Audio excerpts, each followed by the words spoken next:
Monsieur Fréjus, Oui. avec vous aujourd'hui, on va parler du bon usage des écrans. Oui. Déjà, qu'est-ce qu'on appelle l'écran? Écran, ça peut être la télévision, ça peut être les téléphones portables, ça peut être les ordinateurs, ça peut être des tablettes. OK. Oui. Donc, tout ce qui est smartphone, Ouais, tout ce qui est smartphone, oui. tout ce qui est ordinateur. Et tout. Alors, pourquoi nos ados aiment de plus en plus les écrans? Alors, il y a plusieurs raisons. Oui. La première raison, c'est qu'aujourd'hui, on a besoin de compétences. Donc, pour les ados, ils ont besoin de se sentir compétents. Du coup, vous allez voir que les ados aiment beaucoup jouer aux jeux vidéo parce que dans ces jeux vidéo-là, bien entendu, ils se sentent...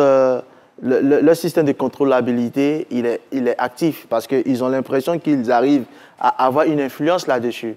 Dans les jeux, par exemple, il y a beaucoup de défis. Oui. D'accord? On te dit, tu joues à tel niveau et quand tu as atteint ce niveau, il y a une récompense forcément. Donc, soit c'est des points que tu gagnes, soit c'est une médaille que tu as qui te permet de pouvoir aller au deuxième niveau. Donc, ça fait que les enfants, ils aiment ça. Donc, naturellement, ils se sentent compétents. La deuxième chose qui emmène les jeunes vers les écrans, c'est le besoin d'appartenance. À partir de l'âge de 10 ans déjà, quand vous allez dans une école, vous allez vous rendre compte qu'il y a des petits groupes en fait. Et ces groupes-là, quand on va regarder ces groupes-là, on a l'impression qu'ils font les choses de la même façon.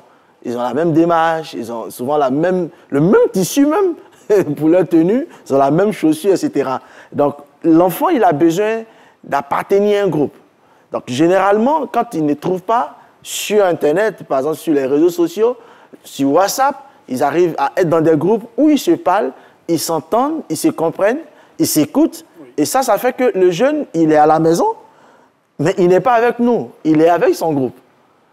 Et l'autre chose aussi, c'est la valorisation. Vous voyez, aujourd'hui, on a tellement interdit la parole à nos enfants que finalement, ils ont arrêté de parler.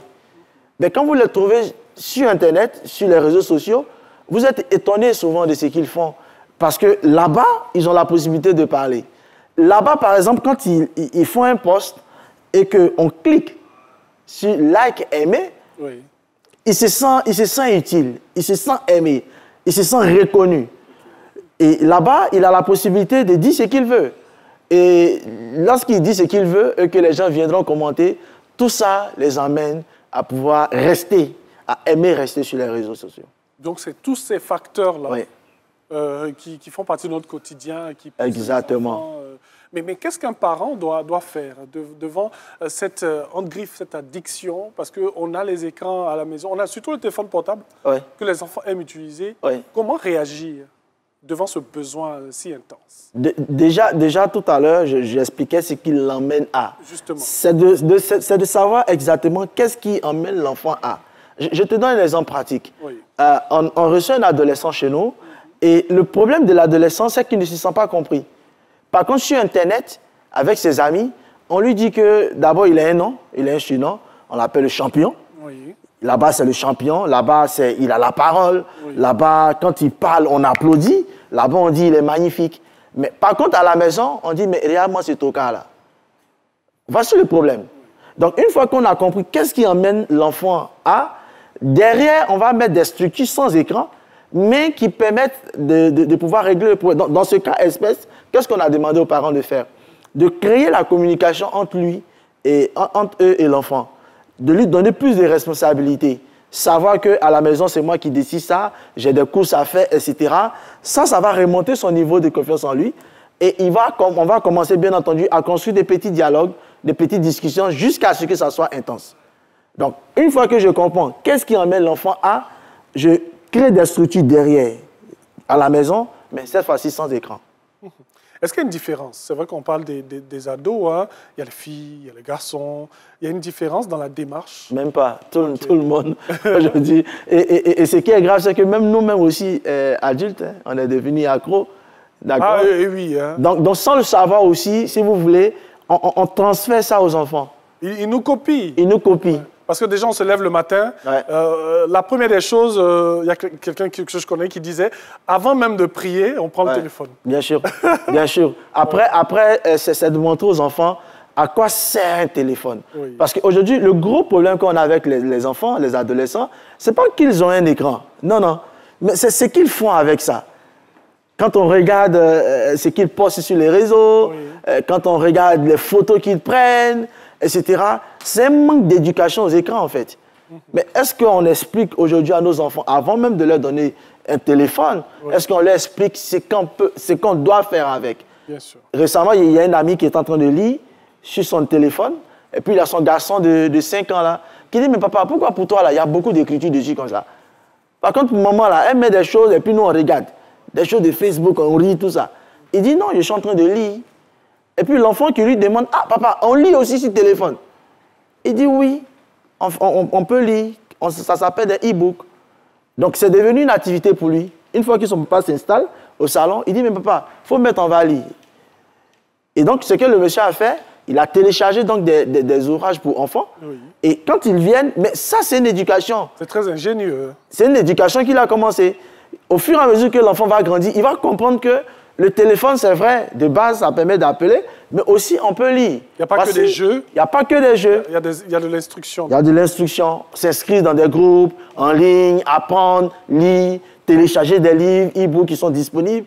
Ça c'est une bonne éducation aux écrans. Donc, ça fait que l'enfant sait exactement ce qu'on fait. Sinon, quand on ne le fait pas, on va les retrouver sur TikTok, on va les retrouver sur Facebook, on va les retrouver partout, en fait. Et quand on les retrouve partout, on va s'attarder un peu sur cet aspect avant de terminer, les effets négatifs. Il faut que les gens sachent quels sont les effets négatifs de cette addiction, de cet amour pour les écrans.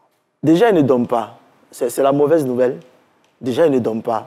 Vous savez, le niveau de concentration aujourd'hui de nos enfants dans les écoles est carrément très bas. Mais c'est parce que c'est des enfants qui ne dorment pas. Récemment, on a eu un cas chez nous, un enfant qui était très brillant, et puis à un moment, il a eu une grosse cassure.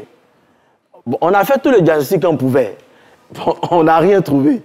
Et puis, il y a une de mes assistantes qui me disait, mais monsieur, est-ce qu'on peut vérifier si l'enfant il dort? J'ai dit, ah, ça, on n'a pas pensé à ça. Donc, on se rend chez la famille et on demande aux parents de visiter un peu la chambre de l'enfant. Dans la chambre de l'enfant, on a un écran, on a les manettes de jeu. Et quand on questionne l'enfant, en réalité, quand les parents vont dormir, il est sur les jeux jusqu'à 4 h du matin. Jusqu'à 4 h du matin. La nounou se réveille à 5 h. Donc, quand il entend les pas de la nounou, il éteint tout, il se couche. On va le réveiller à 5 h 30. Mais un enfant comme ça, il ne peut pas être concentré en classe parce qu'il est fatigué. Très fatigué. Donc ça, c'est les premières conséquences. Les premières conséquences, c'est que le niveau de concentration, il est très bas. Ils sont fatigués. La vision. Aujourd'hui, tout le monde porte les lunettes à cause de ça. D'accord? Et puis, bon, finalement, on sait que si on n'est pas concentré, on ne peut pas apprendre. Le gros problème des écrans aujourd'hui, c'est que quand vous regardez les films ou les dessins animés, etc., vous voyez que c'est très dynamique. Le problème, c'est que quand on regarde un écran, le cerveau, il fait un seul geste mental. Quand on lit, le cerveau, il fait 3 gestes.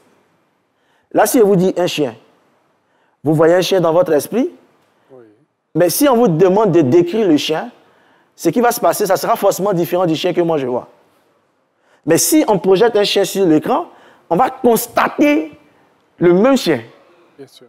Donc, quand on lit, le cerveau, non seulement, il déchiffre, il comprend et il imagine. Donc, il crée l'image mentale. Par contre, quand on regarde un écran, l'écran, on n'a pas besoin d'imaginer. On constate. Oui, c'est pourquoi c'est de là que vient le mot consommation. On consomme, on n'écrit rien. Alors, généralement, les enfants qui sont accros aux écrans ont un gros problème de concentration. Donc, ils viennent à l'école. On a un monsieur qui s'appelle le professeur, il doit donner cours, je dois rester tranquille pour l'écouter. Je ne suis pas habitué à ça, ce n'est pas dynamique. Donc l'enfant, il commence à rêvasser, donc il est en classe et puis on n'a rien compris. Bien sûr. Alors, on est déjà au terme de nos échanges. Rapidement, qu'est-ce qu'on retient en 15 secondes? On retient que c'est carrément difficile pour nos enfants aujourd'hui de se concentrer à cause des écrans. Les parents devaient pouvoir gérer le temps d'écran. Pour les adolescents, aujourd'hui, c'est 2 heures. On va veiller à cela. Merci beaucoup.